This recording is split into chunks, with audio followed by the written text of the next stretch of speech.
pod vedením prezidenta Theodora Roosevelta a Sovětský svaz vedený diktátorem Josifem Vissarionovičem Stalinem.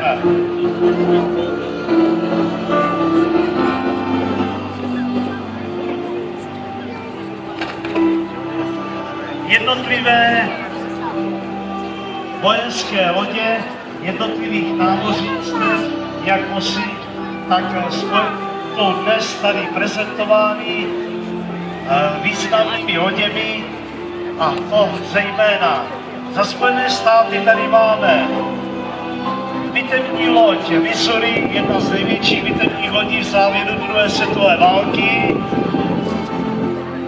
Dále stará dobrá bitevní loď Kalifornie, která přežila velkou pohromu v 1941 v Pearl Harboru, kdy napadli Japonci, tehdy pod vedením admirála Yamamota.